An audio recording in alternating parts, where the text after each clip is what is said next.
जी, तो आपने सुना खावर फरीद मानेका साहब जो कि साबिका शौहर हैं बुशरा बीबी के, वो क्या कह रहे हैं, क्या क्या इंकशाफात कर रहे हैं। तो वक्त ज़ाया किए बगैर गुफ्तगू का आगाज़ करते हैं। सलीम बुखारी साहब, सर एक तरफ 71 साल के चलते हुए मुल्क के साथ जो हाल किया वो तो अलहदा है, लेकिन 28 साल की जो शादी है वो भी तबाह बर्बाद कर दी चेयरमैन PTI साहब ने। और जैसे इंकशाफात कर रहे हैं खावर फरीद मानेका, आपका टेक जानना चाहूँगा मैं इस पर। पहली बात तो ये है कि उनकी इस तरह की कार्रवाई ये पहली नहीं है। अगर आप उनकी हिस्ट्री उठा के देखें, जो वो खुद भी बड़े फ़ख्र से कहते हैं कि हाँ मैं प्ले बॉय रहा हूँ, एक ऐसे आदमी से आप अखलाकियात की तवक्को कर बैठेंगे, उसके सुपुर्द मुल्क कर दें, ये मेरा कसूर नहीं है। ये जिन्होंने ये किया है वो मेरे ख्याल से जवाबदेह तो होंगे यकीनी तौर पर। लेकिन ये महात्मा खान के बारे में कोई नई वारदात नहीं है। हाँ, ये अखलाक से गिरी हुई ज़रूर है। और मुझे जो उनके शौहर हैं जिनका इंटरव्यू चल रहा है मानिका साहब, उन पर भी बहुत हैरत है कि वो रात को कह रहे हैं कि लंबी लंबी उनसे बात होती थी। तो भाई आप उस वक्त क्या कर रहे होते थे? आपने तो तलाक के फ़ौरन बाद कहा था कि मैं अपनी बीवी की पाकबाजी की कसम दे सकता हूँ।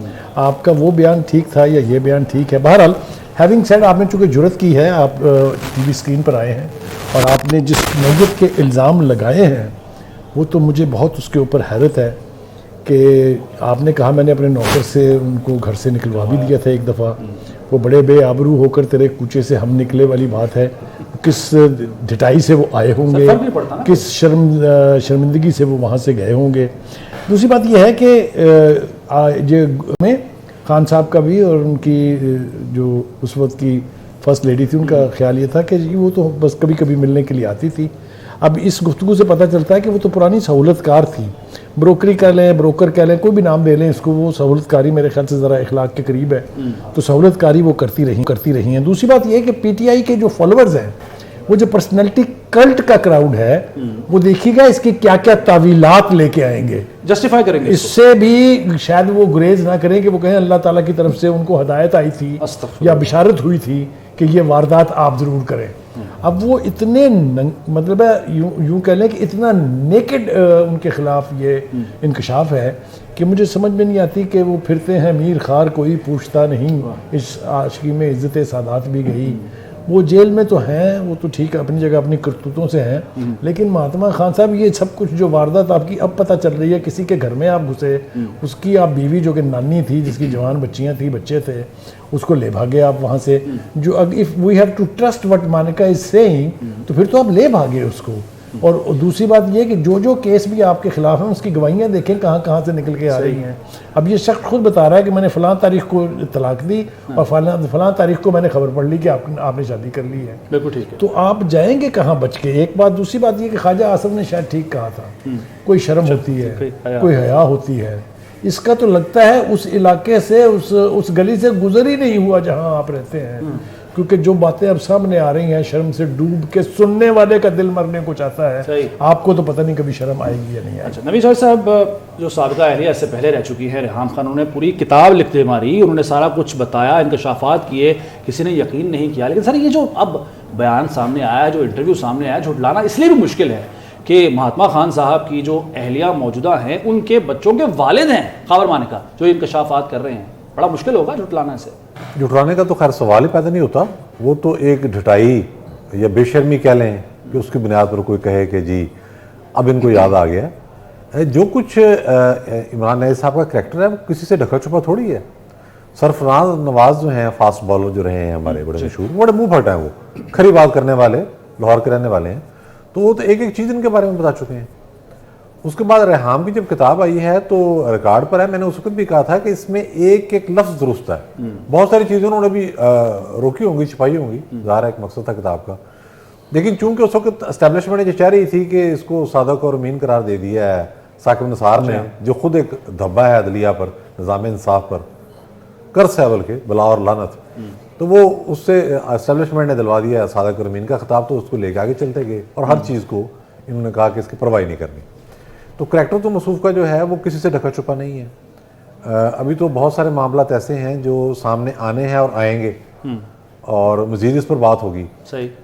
लेकिन अगर आप ये कहें कि डैमेज, तो डैमेज इससे होता है। देखें वो एक फ़िज़ा थी कि जब किताब आई तो उससे पहले जो 5th जनरेशन मीडिया वार जो हमारे इदारों ने क्रिएट की थी, अरबों खरबों कौम को ज़ाया करके जब उनके गले पड़ी हुई है, उनको लगा दिया कि आपको निगेट करने के अमल पे शुरू हो जाए। अब वो मामला नहीं, वो लोग मौजूद हैं वो जरासीम मौजूद है, बल्कि मैं तुमको गटर के कीड़े कहता हूँ, वो भी मौजूद है और इदारों के अंदर से उनको सपोर्ट भी है। यानी उन बॉट्स, जो बॉट्स जिनको कहा जाता है, लेकिन अब कोई उस फर्क नहीं तरीके से पड़ेगा। अब उस तरीके से वो आगे नहीं आएंगे और ये ज़ाहिर है बात तो आगे चलेगी, डिस्कस होगी, ये सारा मामला सामने आ गया। सही। किस कदर बेशर्मी के साथ ये वहां जाते रहे और क्या मामला इन्होंने किए, किस तरह उनका घर उजाड़ा इन्होंने, सबके इल्म में था ये क्या कर रहे हैं उसमें। बिल्कुल ठीक है। अच्छा, अब ये मानिका साहब को भी पूरा इल्जाम मैं नहीं दूंगा, उसकी रीज़न ये है कि जिस वक्त एक तरफ आपके फौज खड़ी है, एजेंसियां खड़ी हैं, जुडिशरी खड़ी है, एक इस तरह का बंदा जो है, जो जिसे हम कहते हैं रॉग एलिमेंट, तो कोई शर्म हया परवाह ही नहीं, वो तो देखें ना, वो तो किसी के जनाजे में नहीं जाता। हया, इखलाकियात, शर्म, किसी का कोई रहम करना, किसी पर कोई तरस खाना, वो तो करीब से नहीं गुजरा। अब रेहान वाला मामला देखें ना, वो घर से बाहर गई हैं तो ईमेल पे तलाक भेज रहे हैं, जरा आप अंदाजा लगाएं कि ये किस तरह की मेंटालिटी है। सही है। जिस तरह से इनके चंदा खाने के केसेस हैं, तो इखलाक तो है ही नहीं। सर किस किस बात पर रोए, वो क्या क्या इतने मामलात हैं। रिजवान रज़ी साहब, वो जो खुद साख्ता सदाकत, अमानत, शराफत, वो सब उसकी तो धज्जियां उड़ गई ना जी आज। देखिए, वो तो धज्जियां खैर बहुत देर से उड़ चुकी हैं, लेकिन अगर माने कि वो धज्जियां उड़ चुकी हैं तो आप और मैं उसका क्या कर सकते हैं। लेकिन आप बात ज़हन में रखिएगा कि इमरान खान साहब की जो कल्ट फॉलोइंग है जी, उस कल्ट फॉलोइंग के बायस इमरान अहमद खान न्याजी साहब इस मुकदमे से या इस क़ज़िये से कम से कम 2 दफा निकल चुके हैं अदालतों से बरी होके। खास तौर पे ये जो इद्दत के दौरान निकाह वाला था मामला था, उसमें से अब जबकि खावर मानेका साहब सामने आ गए, भाई जब खावर मानेका भी कोई दूध के धुले नहीं है। ये जब इमरान खान की हुकूमत थी तो इन्होंने पावर एंजॉय किया है। मुझे बशीर मेमन साहब की वो बात याद आती है कि उन्होंने वो जो रिजवान गोंदल था, डीपीओ लाहौर, डीपीओ पाकपतन, इसको इन्होंने हटवाया था और ओएसडी बनवा दिया था। वो जब उन्होंने वो एफआईए के डीजी थे तो उन्होंने कहा यार एक अच्छा ऑफिसर जो है वो ओएसडी बन के बैठा है, तो उन्हें एफआईए में ले आए। तो ये खावर साहब उनके पास बकायदा शिकायत करने पहुंचे कि हमारी हुकूमत में आप हमारे दुश्मनों को जो असाइनमेंट दे रहे हैं। बहरहाल मुझे जिस बात से खौफ आ रहा है कि ये जो बद अखलाकी हुई है दुनिया के किसी मजहब के अंदर, किसी मुआशरे के अंदर इसकी इजाजत नहीं और ये अलाउड नहीं है। मुझे खतरा ये है कि इनका जो कल्ट फॉलोइंग है, वो कल्ट फॉलोइंग जो है ना सिर्फ के इसको फॉलो करेगा, इस तरह करने की कोशिश करेगा और मुआशरे के अंदर एक नए इंतशार और डिस्टॉर्शन का बायस बनेगा। हमारे मुआशरे के अंदर वो पहले भी बहुत ज्यादा फसाद पैदा कर रहे हैं। आप सोशल मीडिया के ऊपर कोई गुफ्तगू कीजिए और वो नीचे आपको अपनी अखलाकियात दिखाने के लिए हाजिर हो जाते हैं। लेकिन यहाँ पे ये जो है ये उससे कुछ 2-4 कदम आगे की बात है। ये सोसाइटी का मॉरल फाइबर डिस्टर्ब करने वाली बात है, जहां पे घर जी रिजवान साहब, अच्छा कोई तकनीकी शायद कोई मामला हो गया। बहरहाल सलीम बुखारी साहब, जैसे कि कह रहे हैं खुद रिजवान रज़ी साहब भी और हम भी इस बात पर मुत्तफिक हैं कि जो सोशल मीडिया पर बैठे हुए जो हर चीज़ को जस्टिफाई करते हैं, जिसकी तरफ आपने भी इशारा किया, वो तो ज़ाहिर नहीं मानेंगे, चले उनको साइड पर रख देते हैं। लेकिन वो केस जिससे पहले 2 मरतबा बच चुके हैं पीटीआई चेयरमैन, अब तो ज़ाहिर है उसमें जान पड़ जाएगी इस बयान के बाद, इस इंटरव्यू के बाद, इन इंकशाफात के बाद कि वो 1.5 महीना हुआ था, उसके बाद उन्होंने निकाह कर लिया था। सलीम बुखारी साहब जी, गुजारिश ये है कि उनके एक तो जो शख्स अपने आप को बड़ा लीडर इसलिए कहे कि वो यू टर्न लेने का मास्टर है, उसकी ज़हनी कैफियत का भी अंदाज़ा लगा लीजिए, उसकी मोरालिटी का भी अंदाज़ा लगा लीजिए। एक तो वो हर बात कह के मुकर जाने के आदी हैं, लिहाजा किसी बात पे वो स्टैंड ही नहीं करते हैं। दूसरी बात यह है कि उनके नज़दीक ये सारी जो इखलाकियात जिसको लेके हम इस वक्त बैठ के मातम कर रहे हैं, उनके नज़दीक तो दिस इज़ रूटीन।